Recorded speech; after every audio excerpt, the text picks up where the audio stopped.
Hi, everyone. Thanks for joining us for our next episode of the Career Partners Coffee Club. I'm your host, Cathy from the Green Center. As we approach the end of the academic year, I wanted to talk a little bit about graduate school applications and how you can support students in that process. What we find typically when there is a recession, students will often gravitate towards applying for graduate programs as they feel it might be a safer option for them amid fears of the job market and job prospects.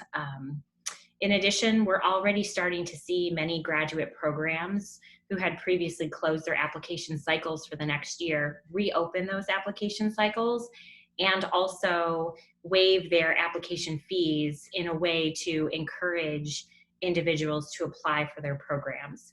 So I'd like to spend just a couple of minutes with you sharing some tips as you're having conversations with students who are considering applying for graduate programs if they weren't already doing so.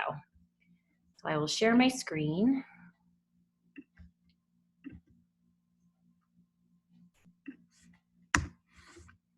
So there's a few things that you'll want to keep in mind and help students keep in mind as they're coming to you with questions about applying for graduate programs.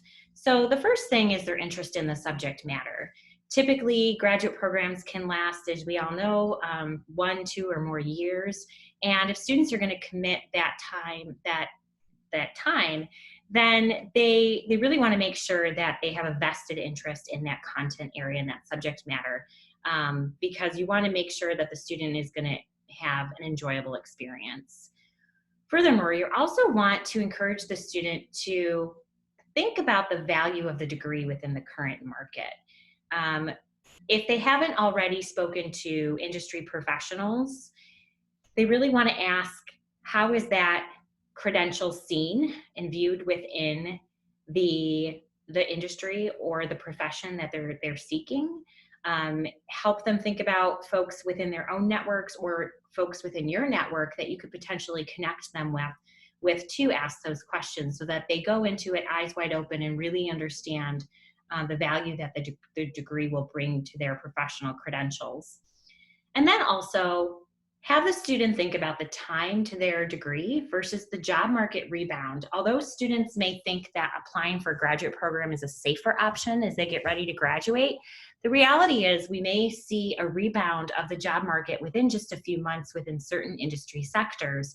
So if they are applying for those graduate programs as sort of a fallback plan, that is fine, but they want to also be aware that it may take them longer to complete that degree versus the job market and economy rebounding.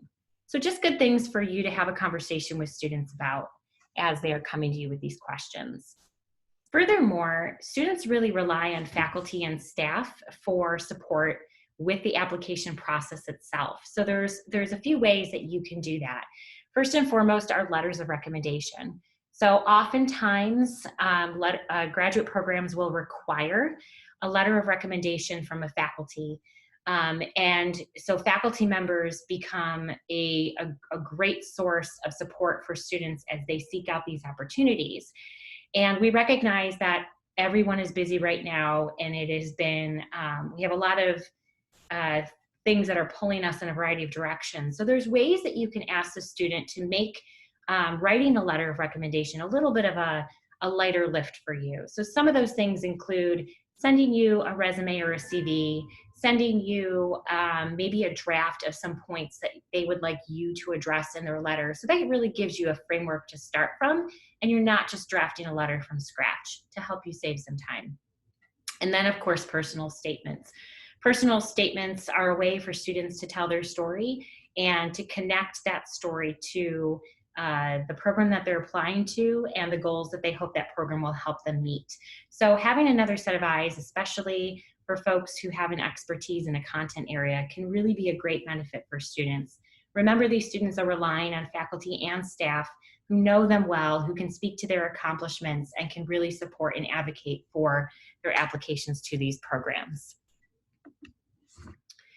So that's the end of today's episode. I'll look forward to reconnecting with you again next week, where we will talk about life design and how that can be a framework to help students navigate change and disruption and make decisions to move forward. So with that, thank you again. And from my home to yours, hope you're all staying safe.